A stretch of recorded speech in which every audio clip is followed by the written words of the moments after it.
On my way to the bus stop, I realized I had forgotten my wallet and had to return home, but I picked up the first one. My name was printed in block letters across the front, Michael Torres. But when I opened it and looked at the document inside, my heart stopped. It was a consent form from Cleveland Clinic. Dated 3 weeks ago. With my signature at the bottom. I had never signed it. I had never even been to Cleveland Clinic in the past month. Have you ever felt like someone knew your home better than you did? Hi viewers, kindly tell us where you're watching from and what time it is. Warm welcome to the family, enjoy the story. The front door hung open like a question I wasn't ready to answer. My wallet was in my hand, but my life was already being stolen. Have you ever forgotten something so small that it saved your entire existence? What if I told you that leaving my wallet on my kitchen counter that Tuesday morning in Cleveland was the best mistake I ever made? Comment below if you've ever had a moment where forgetting something actually protected you. Because what I'm about to share will make you question everyone you've ever trusted with your most important documents. Tuesday morning, October 15th, Cleveland, Ohio. The kind of cold that makes your breath visible and your fingers numb before you even reach the bus stop. I was running late for my construction job downtown, mentally calculating whether I could still catch the 7:15 bus if I jogged the 3 blocks to Superior Avenue. My mind was heavy with the usual worries: rent due in 2 weeks, my truck needing new brakes, the pile of medical bills still sitting unopened on my kitchen table from that car accident 2 years back. Halfway down East 65th Street, I patted my jacket pocket. Empty. My wallet. The same beat-up leather wallet my uncle had given me for my 18th birthday, now 10 years old and held together with electrical tape. It contained my ID, my debit card, and exactly $43, everything I needed to get through the day. Cursing under my breath, I turned around and jogged back toward my small rental apartment. The building was one of those old Cleveland doubles, nothing fancy, but it was mine. Or at least, I thought it was. That's when I noticed something wrong. My front door wasn't closed the way I had left it. I'm particular about that door, it sticks unless you give it a firm push, and the deadbolt has to click twice before it's actually locked. But now it hung slightly open, maybe an inch, like someone had pulled it shut without bothering to check if it latched properly. My stomach dropped. I approached slowly, listening. No sounds from inside. No footsteps, no voices. Just the distant hum of morning traffic and Mrs. Patterson's TV playing the news next door. I pushed the door open and stepped inside. Everything looked normal at first glance. My couch was where I'd left it, the TV was off, my jacket hung on the back of the kitchen chair. But then I saw them. On my small kitchen table, arranged in a neat stack, were 5 white envelopes. All addressed to me. All opened. All in handwriting I didn't recognize. I picked up the first one. My name was printed in block letters across the front, Michael Torres. But when I opened it and looked at the document inside, my heart stopped. It was a consent form from Cleveland Clinic. Dated 3 weeks ago. With my signature at the bottom. I had never signed it. I had never even been to Cleveland Clinic in the past month. The signature looked perfect.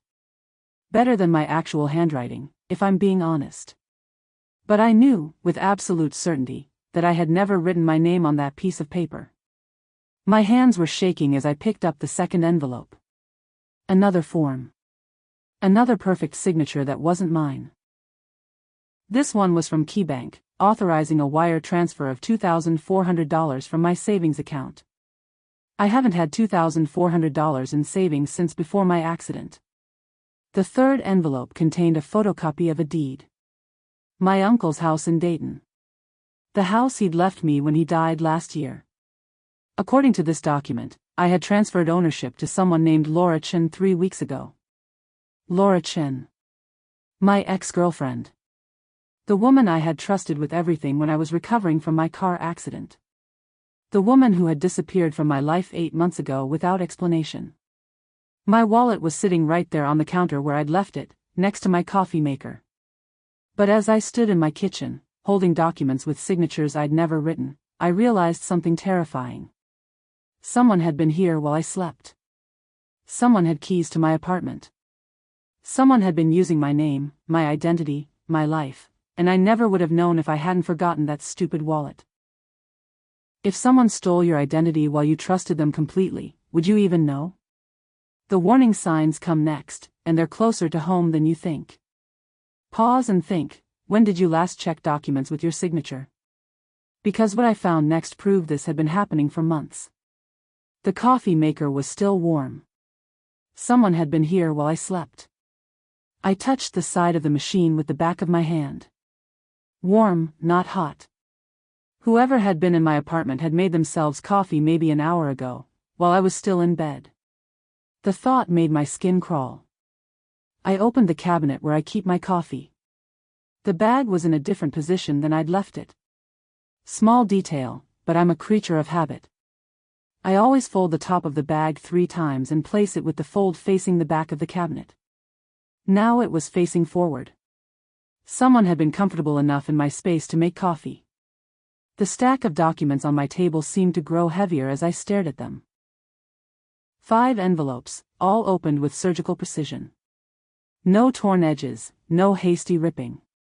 Whoever did this had time and patience. I picked up the 4th envelope.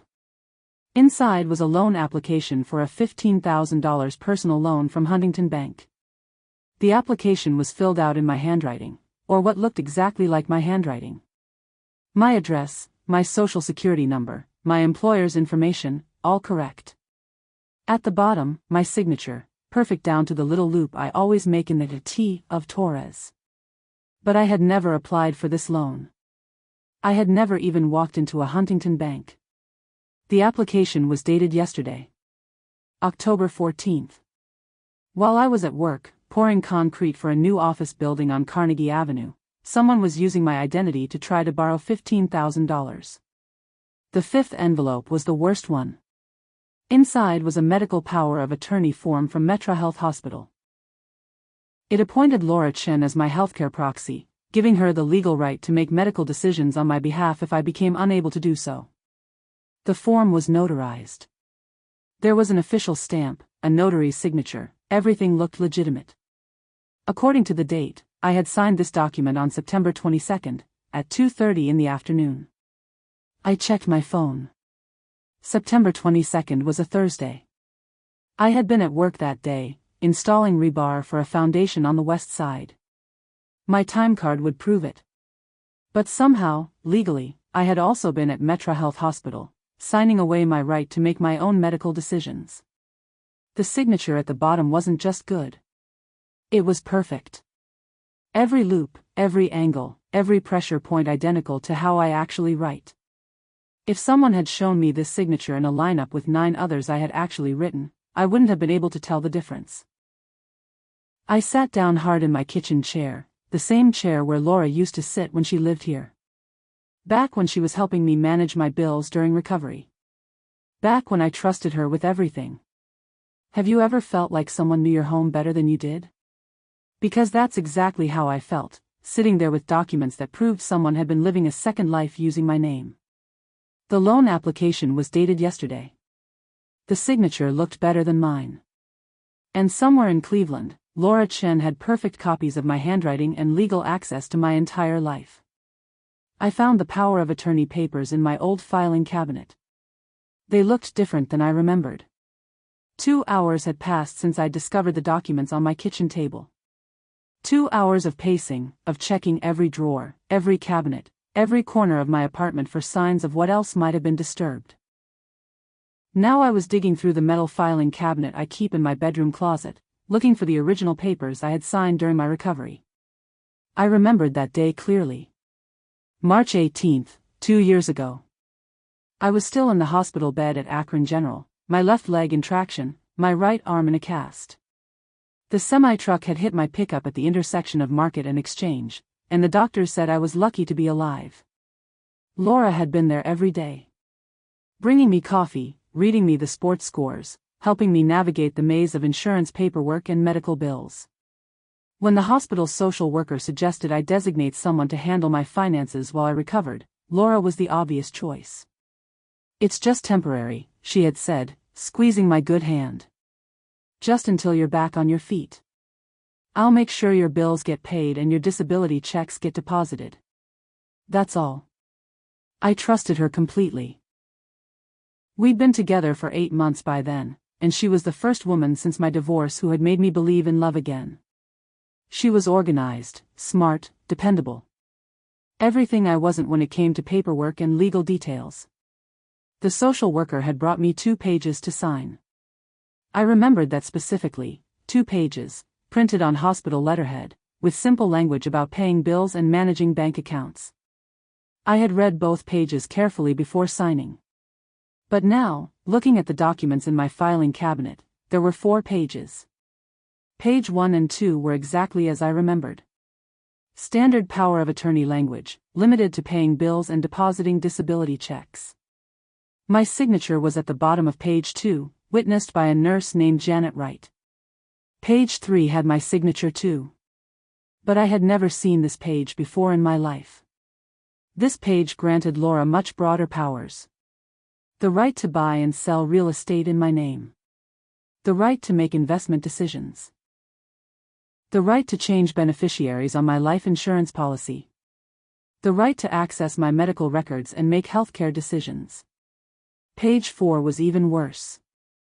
It was a signature card from my savings account, the one I'd inherited from my uncle along with his house. The account Laura shouldn't have even known existed, since I'd never told her about the inheritance. My signature was on that card too. Perfect, identical, unquestionable. But I had only signed 2 pages in the hospital. I was sure of it. I called Akron General and asked to speak to Janet Wright, the nurse who had witnessed my original signature. The person who answered the phone put me on hold for 5 minutes before coming back. I'm sorry, sir, but we don't have a Janet Wright in our nursing staff. We haven't had anyone by that name for at least 3 years. I hung up and stared at the documents. Someone had taken the 2 pages I'd signed legitimately and added 2 more, complete with forged signatures and a fake witness. But who had access to official hospital paperwork? Who could create documents that looked this authentic? When you're recovering, who do you trust with everything? Comment if you've been there, because what I learned next will make you question every relationship you've ever had. The answer was sitting in my phone's contact list. Laura Chen wasn't just my ex-girlfriend. According to her LinkedIn profile, which I'd never bothered to check before, she worked as a medical records clerk at MetroHealth Hospital. She had access to everything. Blank forms, notary stamps, patient information systems. And she'd been using that access to build a perfect copy of my legal identity, one document at a time. The power of attorney papers weren't just different than I remembered. They were the foundation of a plan that had been in motion since the day I was vulnerable enough to trust someone with my entire life. My neighbor Mrs. Chen handed me her phone. You need to call this lawyer. Today. Mrs. Chen, no relation to Laura, just one of those coincidences that makes life confusing, had lived next door to me for 3 years. She was the kind of neighbor who kept to herself but noticed everything. The kind who knew when your mail was piling up or when someone unfamiliar was coming and going from your apartment. I saw her last week, Mrs. Chen said, settling into the kitchen chair across from me. Tuesday morning, around 9. She had keys. What did she look like? I asked, even though I already knew. Asian woman, maybe 35. Professional clothes. She was carrying a briefcase and acted like she belonged here. I thought maybe you two had gotten back together. Mrs. Chen had seen Laura. Laura had been in my apartment just 6 days ago, while I was at work. The same day, I realized that the loan application had been submitted to Huntington Bank. You said I need to call a lawyer? Mrs. Chen nodded toward her phone. My nephew Kevin. He handles fraud cases downtown. I called him after you showed me those documents. He wants to talk to you right away. 20 minutes later, I was on the phone with Kevin Chen, ESQ, of Chen and Associates Legal Services. His voice was calm but urgent, like a doctor delivering bad news with professional composure. Mr. Torres, what you're describing is sophisticated identity theft. This isn't someone using your credit card number to buy gas. This is someone who has systematically assumed your legal identity for the purpose of asset theft. Asset theft? Your house in Dayton, your savings account, potentially your disability benefits, your medical insurance. If she has medical power of attorney, she could even make decisions about your healthcare that you'd never know about until it was too late. I thought about the consent form from Cleveland Clinic. What had I supposedly consented to? The good news, Kevin continued, is that you caught this early. The bad news is that she's had almost 2 years to plan this, and she clearly knows what she's doing. We need to move fast. What's the first step? Documentation. I need copies of everything you found, plus bank statements, medical records, credit reports, anything that shows your legitimate financial activity. Then we file for an emergency injunction to freeze any accounts or transactions she might have access to. How long will that take? If we move today, I can have the paperwork filed by tomorrow morning. But Mr. Torres, I need you to understand something. This type of fraud usually involves more than one person. Medical records clerks don't usually have access to notary services, real estate offices, and banking systems. She's either working with other people, or she's done this before. Who in your life would you trust to help you fight back? Because what Kevin told me next changed everything I thought I knew about identity theft. Mr. Torres, I'm going to run a background check on Laura Chen. But first, I need to ask you something important. When you were dating her, did she ever ask detailed questions about your family? Your uncle's property? Your medical history before the accident? The answer was yes. Laura had asked about all of those things. And I had told her everything, believing I was sharing my life with someone I loved. The lawyer went quiet. Then, how long ago did you say you signed the original power of attorney? 2 years ago seemed like a lifetime now. But as I was learning, 2 years was exactly how long it takes to steal someone's entire life, one perfectly forged signature at a time. The title search came back wrong. My uncle's house had 2 owners now. Kevin had moved fast. By Thursday morning, just 2 days after I'd found those documents on my kitchen table, he had filed paperwork with Montgomery County in Dayton to investigate the ownership transfer of my uncle's property. I was sitting in his downtown Cleveland office when his assistant brought in the results. The office smelled like coffee and old law books, and Kevin's desk was covered with my case files, bank statements, medical records, copies of every document Laura had forged.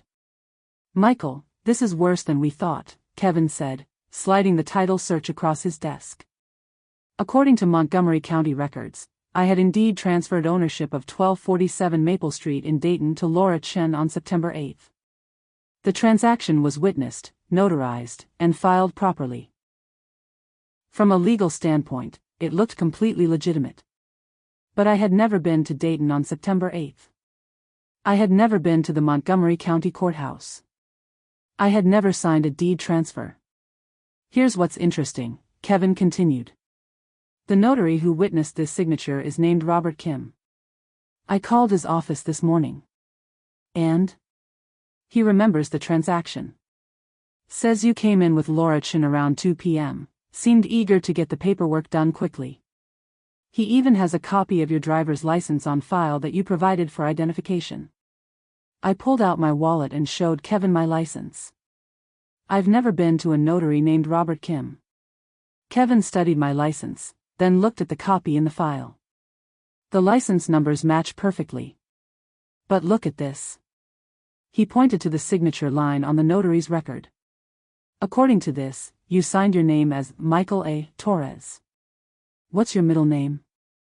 I don't have a middle name. Just Michael Torres. That's what I thought. Laura made a mistake. She gave you a middle initial that doesn't exist on your real identification. For the first time in 3 days, I felt something like hope. A mistake meant proof. Proof meant we could fight this. There's more, Kevin said. I ran a property search on Laura Chen's name. She's done this twice before, in Hamilton County and in Butler County. Different victims, same method. Power of attorney during medical recovery, followed by property transfers. Are you saying she's done this to other people? I'm saying Laura Chen has made a career out of dating men who get hurt, gaining their trust during recovery, and then stealing their assets. The Hamilton County case happened 3 years ago. The victim was a construction worker who broke his back in a fall. By the time he figured out what had happened, she had transferred his house and emptied his savings account. I thought about all the questions Laura had asked when we first started dating. About my job, about whether I had family, about my uncle's house. Questions I'd thought meant she cared about my life. What happened to the guy in Hamilton County? Kevin's expression darkened. He committed suicide 6 months after she disappeared. Lost his house, his savings, his credit. The legal battle bankrupted him. Ever inherited something precious? Imagine finding out it's already gone. Because what Kevin showed me next proved Laura hadn't just stolen my uncle's house, she had stolen my uncle's entire legacy. The original deed to 1247 Maple Street showed that my uncle had left the property to 3 people, me, my cousin David in Phoenix, and my Aunt Maria in San Antonio. But the deed Laura had filed only listed her as the new owner. She hadn't just forged my signature, she had somehow erased my family from the inheritance entirely. The transfer date was 3 weeks ago, Kevin said.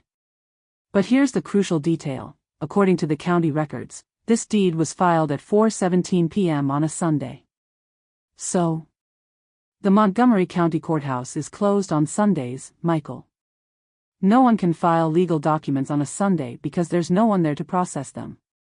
The bank manager pulled up my account history. These withdrawals, you authorized these when? First National Bank of Cleveland sits on Euclid Avenue like a fortress made of granite and glass. I'd been banking there for 8 years, since I'd gotten my first construction job after my divorce. The same teller, Mrs. Rodriguez, had processed my paychecks every other Friday for almost a decade. But today I wasn't there to deposit a check. I was there with Kevin Chen and a folder full of legal documents, trying to figure out how someone had been draining my accounts for months without me noticing. The bank manager, a thin man named Mr. Patterson who looked like he'd never done a day of physical labor in his life, led us to a private office behind the main floor. His computer screen reflected in his wire-rimmed glasses as he pulled up my account information. Mr. Torres, I see you've been a customer since 2016. Checking account, savings account, and a small money market account. Your typical transaction history shows direct deposits from Midwest Construction and occasional withdrawals for rent, utilities, basic living expenses. That sounds right, I said. But starting in March of this year, there's been some unusual activity. Mr. Patterson turned his monitor so Kevin and I could see the screen. Large withdrawals, always on Tuesdays, always around $400 to $600. I leaned forward and studied the dates. March 12th, $450. March 19th, $525. March 26th, $400. Every Tuesday for the past 7 months. I never made those withdrawals. According to our records, you did. Each withdrawal was made using your debit card and PIN number at our Shaker Heights branch. I've never been to the Shaker Heights branch. I don't even know where it is. Kevin pulled out a legal pad and started taking notes. Mr. Patterson, do you have security footage from those transactions? We keep footage for 90 days. Anything older than that gets automatically deleted. He clicked through several screens. But I can pull up the most recent transaction. September 24th, 11:43 a.m. The video was grainy black and white, but clear enough. A woman approached the ATM, inserted a card, entered a PIN, and withdrew $475 from my checking account. She was wearing sunglasses and a baseball cap, but I could see enough of her face to be certain. It was Laura. She's using my debit card, I said. And she knows your PIN, Kevin added. Michael, did you ever give Laura your PIN number when you were together? I thought back to my recovery period. Laura had been doing all my banking, paying all my bills. Of course I'd given her my PIN. She needed it to deposit my disability checks and withdraw cash for groceries and rent. How much has been withdrawn total? Kevin asked. Mr. Patterson clicked through more screens. From March through September, approximately $14,000. $14,000. More than half my annual income, gone in $400 to $600 increments spread out over 7 months. Small enough amounts that I hadn't noticed them missing from my direct deposits, especially since Laura had been managing my finances during recovery. Your bank account could be emptied legally with the right information. The protection gaps are bigger than you think. Mr. Patterson, we need copies of all withdrawal records, security footage from any transactions within the past 90 days, and documentation of when Mr. Torres's PIN number was last changed, Kevin said. There's something else, Mr. Patterson said, looking uncomfortable. Someone called last week requesting information about Mr. Torres's account balances. They had all the correct verification information, social security number, mother's maiden name, previous addresses. Did you give them the information? Our protocol requires us to provide account information to authorized users. According to our records, Laura Chen has been listed as an authorized user on Mr. Torres's account since March 18, 2022. The same date I'd signed the power of attorney in the hospital. Laura hadn't just been stealing money, she'd been monitoring my accounts, tracking my income, calculating exactly how much she could take without me noticing. The signature cards matched perfectly, Mr. Patterson said. Even our fraud department couldn't tell the difference. How often do you check who has access to your accounts? Because what we discovered next proved that banking security is only as strong as the weakest signature, and Laura had perfected mine. The hospital had me on file as authorizing procedures I never knew about. Metra Health Hospital's medical records office is located in the basement, down a long hallway that smells like disinfectant and copy machine toner. I'd never been there before, but Kevin had made an appointment for us to review my file after discovering that Laura worked in medical records at this same hospital. The records clerk, a young woman named Jessica who looked barely old enough to vote, led us to a small conference room with a metal table and plastic chairs. She placed a thick manila folder in front of me. This is your complete file, Mr. Torres. Everything we have on record since you were first seen here in January. January? I've never been a patient here. Jessica looked confused. She opened the file and showed me the first page. According to this, you came in on January 15 for a consultation about chronic pain management related to your car accident injuries. You were referred by your primary care physician. I looked at Kevin, who was already taking notes. I don't have a primary care physician.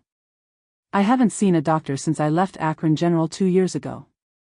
The consultation was with Dr. Martinez in our pain management clinic, Jessica continued. You discussed options for long-term pain relief, including a prescription drug trial and possible surgical intervention. She turned the page. There was my signature on a consent form, authorizing Dr. Martinez to prescribe experimental pain medications and to share my medical information with my designated healthcare proxy, Laura Chen. I never signed this. There's more, Jessica said quietly. In March, you authorized participation in a clinical trial for a new pain medication. The trial required weekly blood tests and monitoring. According to our records, Laura Chen attended most of those appointments as your healthcare representative. Kevin leaned forward. Jessica, this is important. Were you working here in January when Mr. Torres supposedly had his first consultation? Yes, I've been here for 2 years. Do you remember seeing Mr. Torres in person? Jessica studied my face carefully. No, I don't. But we see a lot of patients, and Laura Chen handles most of the paperwork for chronic pain patients. She's very thorough, very professional. If she brought in properly signed consent forms, no one would question them. What kind of access does Laura have to medical records? She can access patient files, print forms, and she's authorized to witness certain signatures when patients can't come in person due to their medical conditions. The room went quiet. Laura hadn't just been forging my signature on financial documents, she'd been creating an entire fake medical history. Making me a patient at her own hospital, authorizing treatments I'd never received, building a paper trail that made her my legal healthcare representative. Jessica, what kind of medications was I supposedly taking in this clinical trial? She flipped through several pages. OxyContin, fentanyl patches, and something called Subzees. High-level pain medications typically reserved for cancer patients or severe chronic pain.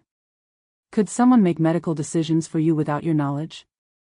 Because what Jessica showed me next proved that medical identity theft is more dangerous than financial fraud. The trial ended in August, she said. But according to this, you've continued receiving prescriptions for all 3 medications. Laura Chen picks them up every month using the medical power of attorney you signed. Laura wasn't just stealing my money and my house. She was using my name to obtain prescription drugs that could kill someone if used improperly. And if anything went wrong, if someone overdosed, if the drugs were sold illegally, if there was any kind of medical emergency, it would all trace back to me. The judge's signature was a single word: granted. Emergency injunction approved. I was standing in the hallway outside courtroom 3B in the Cuyahoga County Justice Center when Kevin emerged with the signed papers.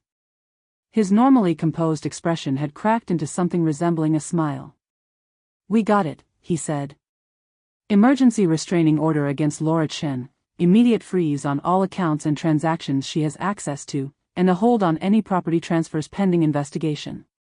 It had taken Kevin 3 days to prepare the emergency injunction paperwork. 3 days of gathering evidence, documenting the forged signatures, proving that I had never authorized any of the transactions Laura had made in my name. What does this mean, exactly? It means she can't access your bank accounts anymore. She can't use your medical power of attorney. She can't transfer any more property.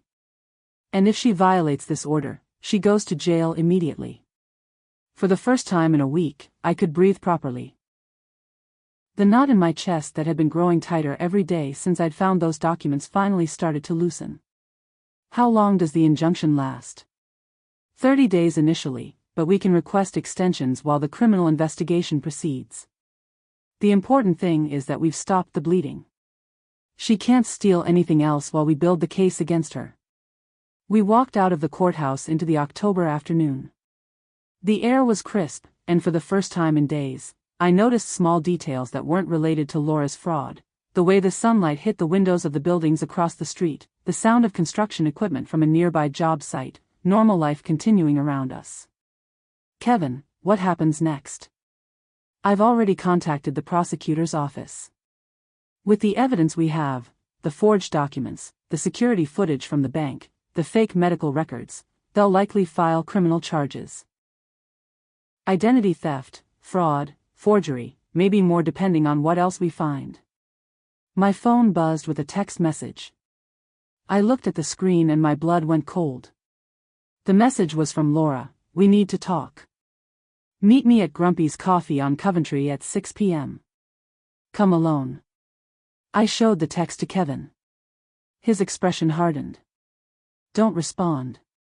Don't meet her. She's probably been served with the injunction papers by now, and she's panicking. People make mistakes when they panic. But what if? Michael, she's violated a restraining order just by contacting you. I'm calling the police right now.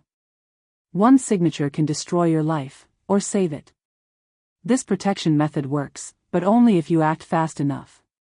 But even as Kevin dialed the police, another text came through from Laura: "Check your email. Then you'll understand why we need to meet." I opened my email app. There was one new message from an address I didn't recognize. The subject line was, "Your uncle's real will. Would you meet your betrayer face to face?" Because what Laura sent me in that email changed everything I thought I knew about my uncle's death. The attachment was a scan of a handwritten letter, dated 3 days before my uncle died. It was addressed to me, in his careful handwriting: "Michael, if you're reading this, it means something has happened to me. Laura Chen came to see me last week. I didn't trust her questions about the house, so I hid the real will. Look behind the water heater in the basement." Laura's response arrived within hours of the restraining order. She wanted to meet. And suddenly, I understood why. She ordered my usual drink. That felt like another violation. Grumpy's Coffee on Coventry Road was crowded for a Thursday evening. College students with laptops, couples on dates, people meeting friends after work. Normal people doing normal things while I sat in a corner booth, waiting to confront the woman who had been stealing my life for 2 years. I hadn't planned to meet her. Kevin had specifically told me not to. But that email about my uncle's real will had changed everything. If there was evidence hidden in my uncle's house, evidence that could prove Laura had been planning this even before my uncle died, I needed to know about it. Kevin was across the street in his car, close enough to call for help if things went wrong. I had my phone set to record the conversation. Everything Laura said would be documented. She walked in at exactly 6 p.m., looking the same as always. Professional clothes, neat hair, confident posture. She could have been any businesswoman stopping for coffee after work. Nothing about her appearance suggested she was a criminal who had just been served with a restraining order. She went to the counter and ordered 2 drinks, a large black coffee for herself, and a medium latte with extra foam for me. My usual order from the months we'd lived together. The barista handed her both cups, and she walked to my booth like she belonged there. "Hello, Michael." Her voice was calm, almost gentle. Like we were old friends meeting to catch up. "You're not supposed to contact me. There's a restraining order." "I know. But you needed to see this." She pulled a manila envelope from her briefcase and placed it on the table between us. "Your uncle's letter wasn't the only thing he hid." I didn't touch the envelope.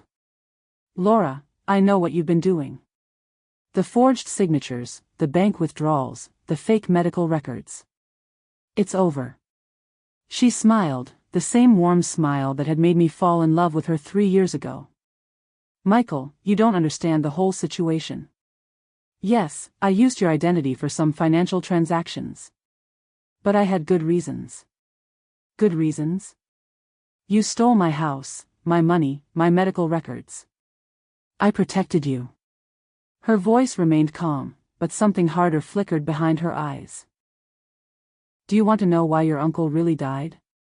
The coffee shop noise seemed to fade around us. "He had a heart attack. He had a heart attack because someone was poisoning him. Small doses of digitalis in his coffee, just enough to cause irregular heartbeat over time.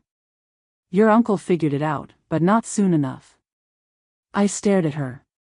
"You're lying." "Am I?" She opened the envelope and pulled out a stack of photographs. "These are from your uncle's house. I took them the day after he died, before you came down to Dayton for the funeral." The photos showed my uncle's kitchen. Everything looked normal except for one detail: there were 2 different coffee brands in the cabinet. One was the generic store brand my uncle always bought. The other was an expensive organic blend that he would never have purchased for himself. "Someone was bringing him special coffee," Laura continued. "Someone who visited him regularly in the weeks before he died. Someone who knew he always drank coffee first thing in the morning. Even if that's true, it doesn't justify what you did to me. It justifies everything." Laura's composure finally cracked. "Michael, your uncle changed his will 3 days before he died because he suspected someone in the family was trying to kill him. He left everything to you because he trusted you. But he also left a letter explaining who he suspected." She pulled out another document, a handwritten note in my uncle's careful script. "Your cousin David came to see me last month," the letter read. "He asked too many questions about my health, about the house, about my will. He brought coffee and insisted I drink it while he was here. I've been feeling sick ever since his visit started. If something happens to me, check the coffee. Check David's finances. Check if he's been in contact with anyone else in the family about my property. Have you ever been gaslit so well you questioned your own memory?" Because what Laura told me next made me realize that sometimes the person stealing from you isn't the real enemy. "David hired me to get close to you," she said quietly. "He knew about your uncle's suspicions, and he knew the will had been changed to leave everything to you. He paid me to date you, to gain your trust, and to transfer the property to myself so he could buy it from me for a fraction of its value. You're lying. I have the bank records, Michael. David has been paying me $2,000 a month for 3 years. First to watch your uncle, then to date you, then to steal the inheritance he thought should have been his. She handed me a key I'd never seen. Check the storage unit. Then you'll understand why I had to forge your signatures. I wasn't stealing from you, Michael. I was protecting you from someone who had already killed once and was planning to kill again. The key was warm in my palm, and for the first time since finding those documents on my kitchen table, I wasn't sure who the real enemy was. Unit 247 contained my entire life, documents I thought were lost, photos I never gave her, and my uncle's will. The storage facility on West 25th Street was one of those places you drive past every day but never really notice. Rows of identical metal doors, security cameras on every corner, and a keypad entry system that beeped loudly in the quiet evening air. Laura had given me the access code along with the key. Kevin insisted on coming with me, despite my protests that this was something I needed to see alone. As we walked down the long corridor between storage units, our footsteps echoed off the concrete floor. Unit 247, Kevin said, stopping in front of a door identical to dozens of others. I put the key in the lock and turned it. The metal door rolled up with a grinding sound that seemed too loud for the empty hallway. Inside was a complete archive of my life, organized with the same methodical precision that had characterized all of Laura's forged documents. Against the left wall were file cabinets, each drawer labeled with different categories: medical records, financial documents, property deeds, insurance policies. Against the right wall were boxes of photographs, some I recognized and many I didn't. Photos of me at work sites, photos of my apartment building, photos of my uncle's house in Dayton. But it was the back wall that made my legs weak. There was a corkboard mounted there, covered with what looked like a detective's investigation board. Photos, documents, timelines, all connected with red string like something from a crime movie. At the center was a large photo of my uncle, surrounded by smaller photos of me, my cousin David, my Aunt Maria, and several people I didn't recognize. Below each photo were handwritten notes in Laura's neat printing.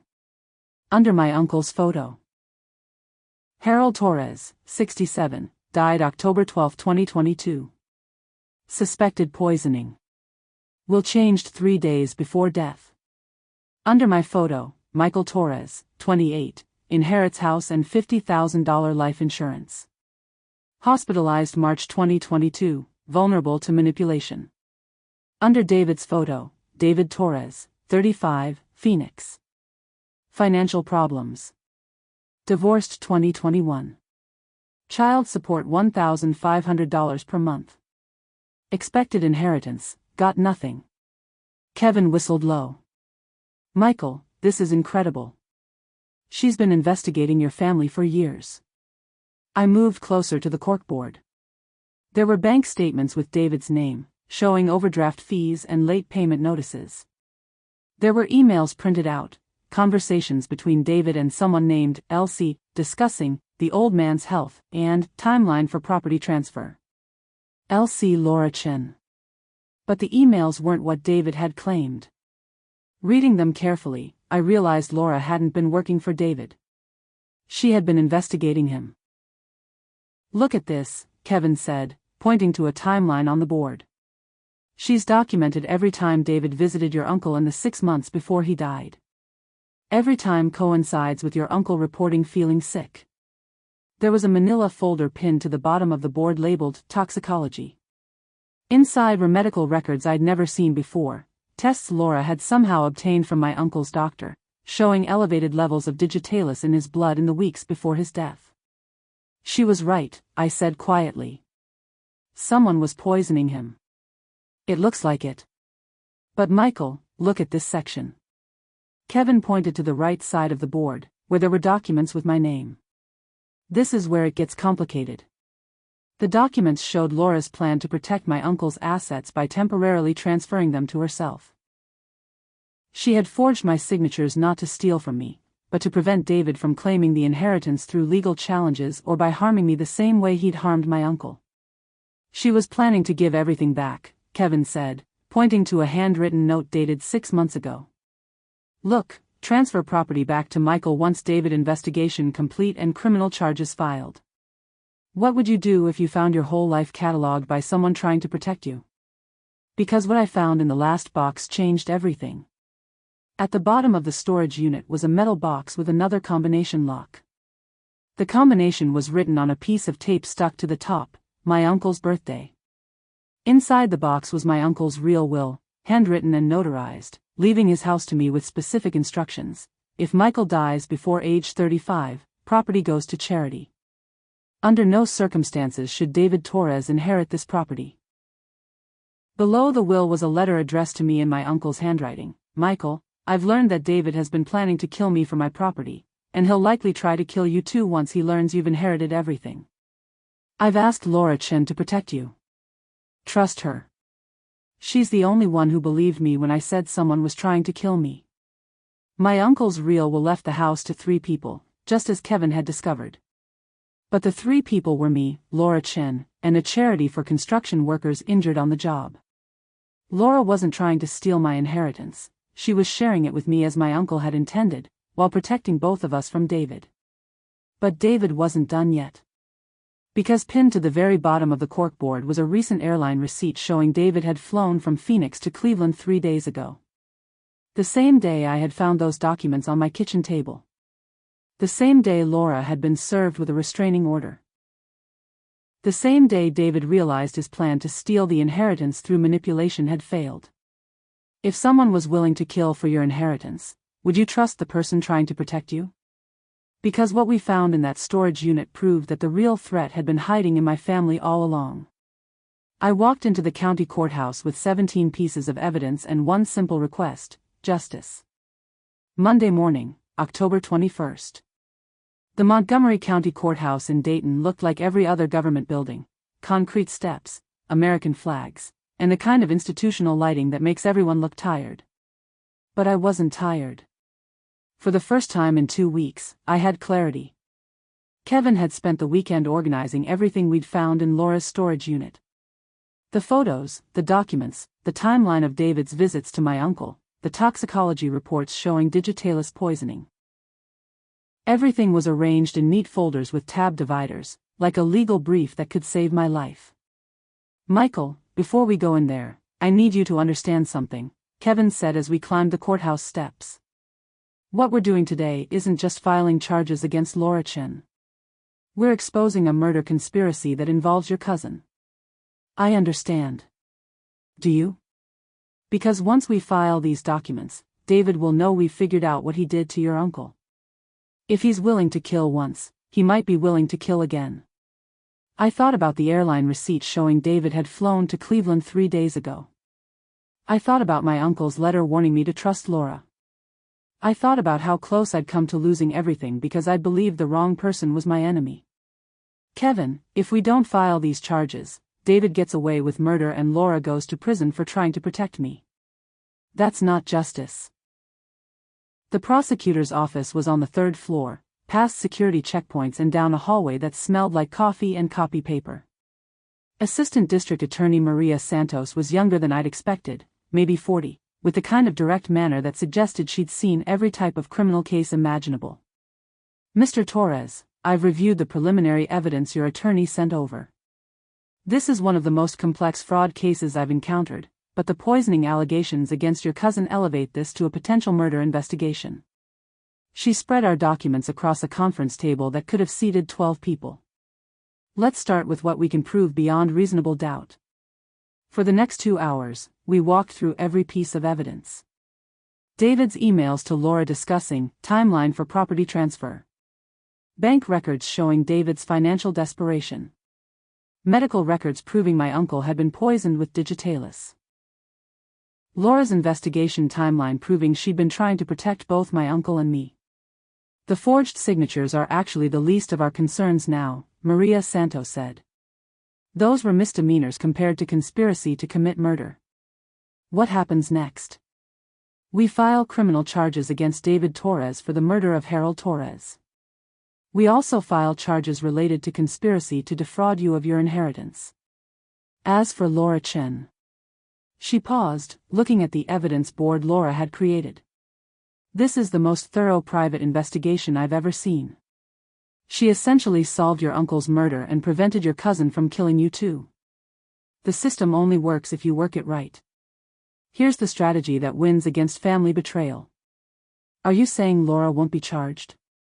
I'm saying Laura Chen will likely be offered immunity in exchange for testifying against David. Her documentation of his activities is what makes this case prosecutable. Maria Santos picked up her phone and dialed a number. Detective Williams, this is ADA Santos. I need you to issue an arrest warrant for David Torres, currently in the Cleveland area. Murder in the first degree, conspiracy to defraud, and violation of a restraining order. She hung up and looked at me directly. Mr. Torres, I need to ask you something important. Do you feel safe going back to Cleveland while David is still at large? I thought about my apartment, about Mrs. Chen next door, about the construction job I'd been missing for 2 weeks while trying to sort out my stolen life. I feel safer than I did 2 weeks ago. Because now I know who the real enemy is. But even as I said it, my phone buzzed with a text message from an unknown number. Uncle Harold's house burns easy. So does yours. Drop the charges or find out how easy. Go big or go home? What's your choice in a fight for your life? Because what happened next proved that sometimes the most dangerous person in your life is the one who shares your last name. Maria Santos read the text message and immediately called building security. We need police protection for Mr. Torres. His cousin just threatened to burn down his house. The prosecutor asked if I wanted to press federal charges. I said yes. Because David had just made the mistake that would put him away for life, threatening a witness in a federal building while we were filing murder charges against him. The FBI agent opened his folder and said, "You're not her first victim." Special Agent Rebecca Martinez looked like she could bench press my body weight, but her voice was gentle when she explained why the FBI was taking over my case. We were sitting in a secure conference room in the Cleveland Federal Building, 2 days after David's arrest warrant had been issued. Mr. Torres, when your cousin threatened you via text message while you were in a federal courthouse, he committed a federal crime. But that's not why I'm here. She opened a thick manila folder and pulled out photographs of 3 different men. Laura Chen has been conducting private investigations into inheritance fraud for the past 4 years. These 3 men were all victims of the same pattern, family members poisoning elderly relatives, then manipulating the inheritance process. I studied the photos. One looked familiar, a man in his 30s with brown hair and tired eyes. This is Marcus Webb from Hamilton County, Agent Martinez continued. His uncle died in 2021 under suspicious circumstances. Marcus inherited a house and some savings. 6 months later, his cousin Brian started dating him, gained his trust during a medical recovery, and systematically stole his assets using forged power of attorney documents. The story was identical to mine, except for one crucial difference. Marcus committed suicide before Laura could prove Brian had poisoned his uncle. That's when Laura started her investigation into inheritance-based murder conspiracies in Ohio. Agent Martinez pulled out more documents. This is James Morrison from Butler County. Same pattern, elderly uncle dies mysteriously, inheritance goes to James, cousin starts romantic relationship, assets disappear through forged documents. Laura reached out to James in time to save his house, but not his savings account. How many people has Laura been trying to help? According to her records, she's been tracking 12 different cases across 5 counties. Your case is just the most recent, and the first time she's been able to gather enough evidence to prove murder. Agent Martinez showed me a map of Ohio with red pins marking different locations. David Torres isn't working alone. We've identified at least 6 other people involved in what appears to be an organized inheritance fraud ring. They target elderly men with property, study their family relationships, then systematically eliminate them and manipulate the inheritance process. You're saying David is part of an organized crime ring? We're saying your cousin is part of a network that has killed at least 4 elderly men in Ohio over the past 3 years, and stolen approximately $2 million in property and assets. The room went quiet. I thought about my Uncle Harold, living alone in his house in Dayton, trusting David enough to let him visit regularly, to drink coffee David brought him. Agent Martinez, where is David now? He was arrested yesterday evening at a motel in Akron. When we searched his room, we found digitalis tablets, blank power of attorney forms, and detailed files on 3 other elderly men in the Cleveland area. She showed me photographs from David's motel room. There were files with names I didn't recognize, but the pattern was clear. Elderly men living alone, detailed information about their assets and family members, and timeline charts showing when they were most vulnerable to manipulation. One of those files contains information about your neighbor, Mrs. Chen. Apparently David was planning to target her next, using you as the entry point into her life. Mrs. Chen, who had helped me call Kevin. Mrs. Chen, who had noticed Laura entering my apartment and realized something was wrong. David had been watching all of us, planning to use my trust in Mrs. Chen to gain access to her life. How many people do you think suffer in silence while predators study their families? Because what Agent Martinez showed me next proved that inheritance fraud is bigger and more organized than most people realize. Laura Chen's private investigation has helped us identify similar networks operating in Pennsylvania, Michigan, and Indiana. These aren't isolated incidents, Mr. Torres. This is organized crime targeting elderly people and their families. What happens to Laura now? Laura Chen will be offered a position as a consultant with our Financial Crimes Unit. Her investigation methods are more thorough than most of our trained agents produce. She's been doing law enforcement work without a badge for 4 years. Agent Martinez closed the folder and looked at me directly. Mr. Torres, I need to ask you something important. When David contacted you over the years, before your uncle's death, did he ever ask about other elderly people in your family? Other relatives with property or assets? I thought back to family gatherings, phone conversations, holiday visits. David had always asked about our relatives, who was getting older, who lived alone, who might need help managing their affairs. He asked about everyone. That's what I was afraid of. We'll need you to provide contact information for any elderly relatives David might have had access to. This investigation is just getting started.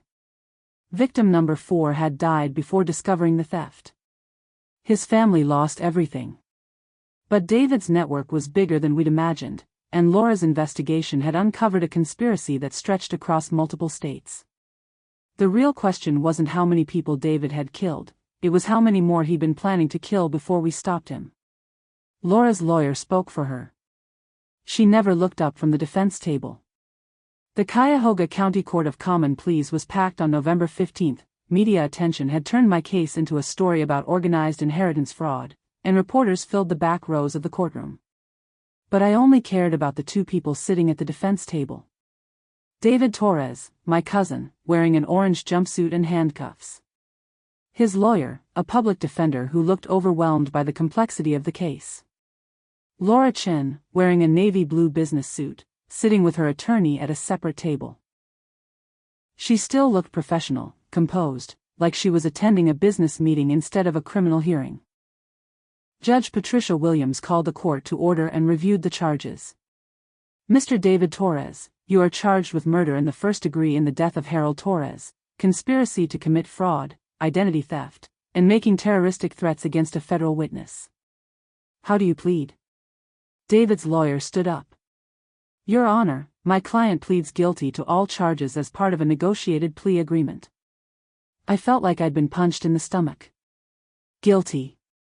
David had killed my uncle, stolen from me, threatened my life, and now he was admitting it in open court.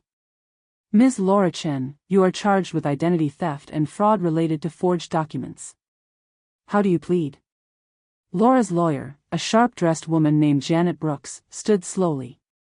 Your Honor, my client pleads guilty to misdemeanor document fraud. All other charges have been dropped in exchange for my client's cooperation with the federal investigation into organized inheritance fraud. Laura finally looked up from the defense table. Her eyes met mine for just a moment across the courtroom. She looked tired, older than I remembered, but not defeated. Judge Williams reviewed the plea agreements and turned to David. Mr. Torres, do you understand that by pleading guilty to murder in the first degree, you are accepting a sentence of life in prison without the possibility of parole? Yes, Your Honor. Do you understand that you are also required to pay restitution of $847,000 to the families of your victims? Yes, Your Honor. Judge Williams turned to Laura. Ms. Chen, do you understand that by pleading guilty to document fraud, you are accepting a sentence of 2 years probation and 500 hours of community service? Yes, Your Honor. The court accepts both plea agreements. Mr. David Torres, you are sentenced to life in prison without parole. Ms. Chen, you are sentenced to 2 years supervised probation. Both defendants will be required to participate in victim impact statements at sentencing. Justice and healing aren't the same thing. The real recovery starts with understanding the difference. The judge asked if I wanted to make a victim impact statement. I wasn't ready. I had spent 2 months learning that Laura wasn't my enemy, that David wasn't the cousin I thought I knew, and that my uncle had died trying to protect me from a family member I'd trusted my entire life. But standing in that courtroom, watching David accept responsibility for murder while showing no emotion, I realized that justice was just the beginning of healing. The legal system could punish David and rehabilitate Laura, but it couldn't give me back the uncle who had died trying to protect me, or the 2 years I'd spent not knowing the woman I'd lived with was actually trying to save my life. Would you speak or stay silent when facing your betrayer in court? Because what I realized that day was that some betrayals run so deep that even justice can't fully repair the damage. The gavel came down, and David Torres was led away in handcuffs. Laura Chen walked out of the courtroom a free woman. And I sat there wondering how I was supposed to rebuild trust in anyone after learning that the people closest to me had been lying about everything. I stood at the podium and realized forgiveness wasn't required, only truth. 3 weeks later, I was back in the same courtroom for David's formal sentencing hearing. This time, I was ready to speak. Judge Williams had explained that victim impact statements give victims the opportunity to tell the court how the crime affected their lives. Some victims use the moment for revenge, to demand maximum punishment. Others use it for forgiveness, to show mercy. I wanted neither revenge nor mercy. I wanted truth. Your Honor, my name is Michael Torres. David Torres was my cousin, and Harold Torres was my uncle who raised me after my parents died. The courtroom was quieter than before.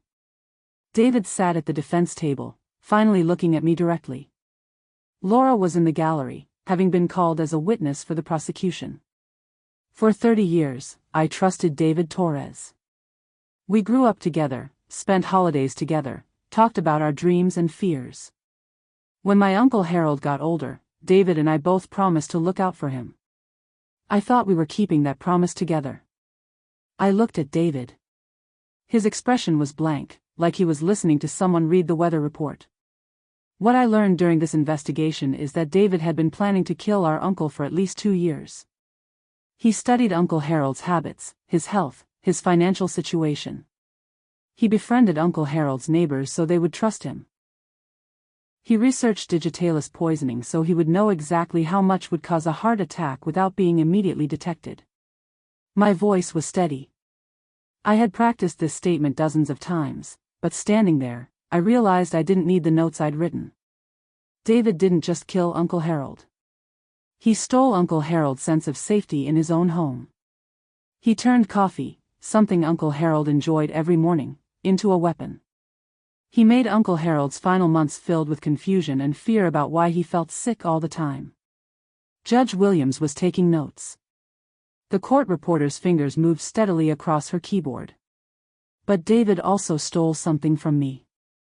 He stole my ability to trust family. He stole my faith in the people who are supposed to protect you when the world gets dangerous. He made me suspicious of love, of help, of anyone who wants to get close to my life. I paused and looked at Laura. She was watching me intently, her expression serious but not sad. The ironic thing is that while David was plotting to kill me, Laura Chen was risking her own freedom to protect me. She forged documents to keep my assets safe. She conducted an investigation that solved Uncle Harold's murder. She put herself in legal jeopardy to make sure David couldn't hurt anyone else. Your Honor, I don't want revenge against David Torres. I want accountability.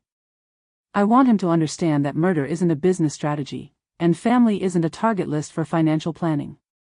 I turned to look directly at David. You killed the only father figure I ever had. You planned to kill me too. You targeted elderly people because you thought they were easy victims. You were wrong about that, and you were wrong about me. Judge Williams nodded. Thank you, Mr. Torres.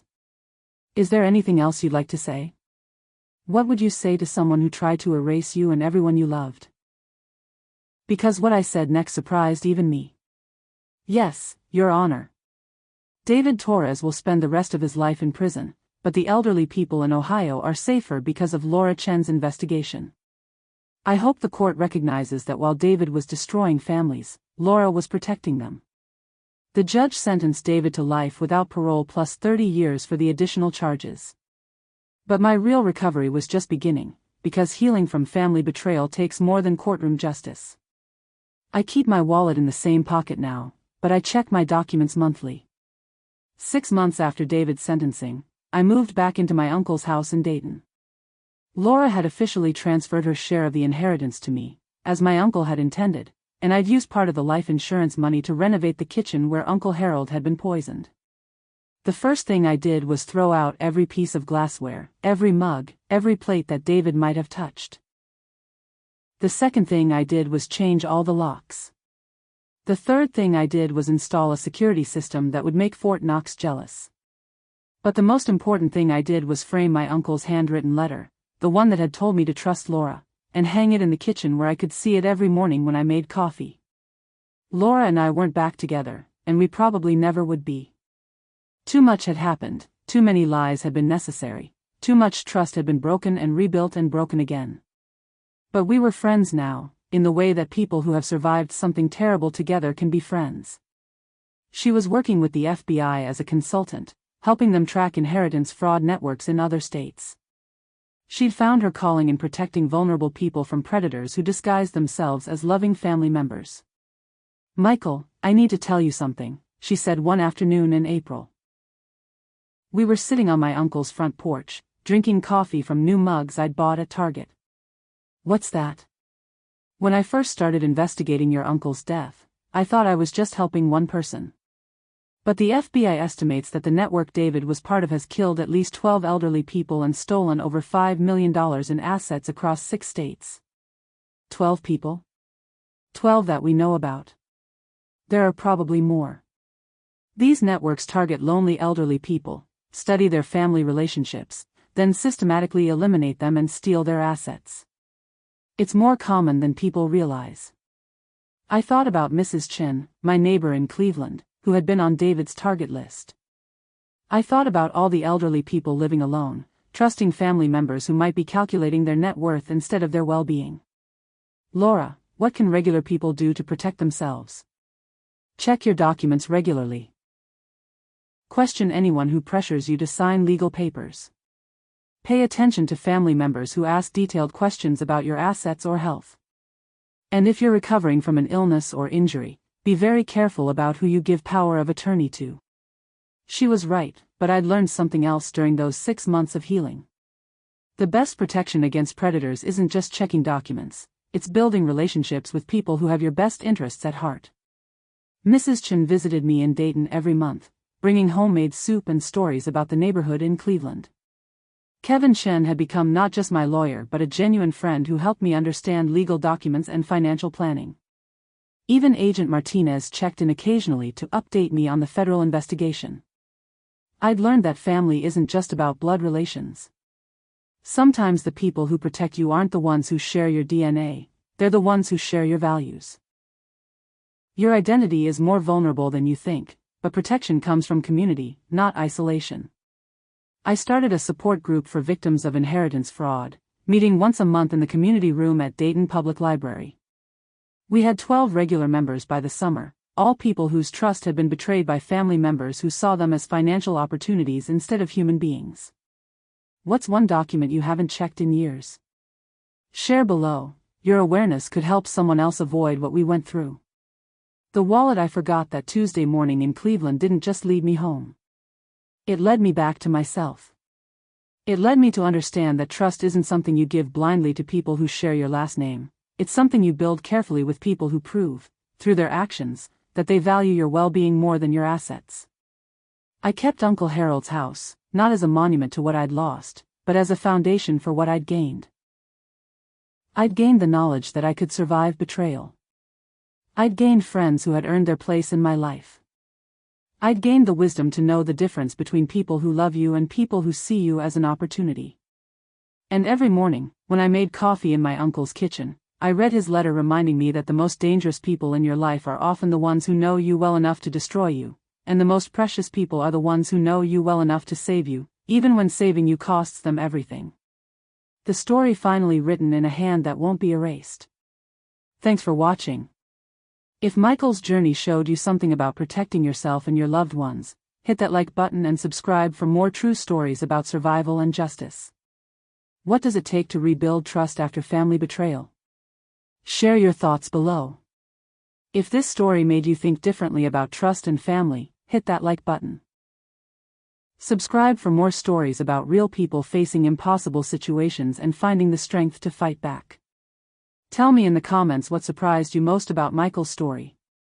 And remember, the people who truly care about you will protect you even when protecting you is difficult, expensive, or dangerous. Drop the one line you'll carry with you.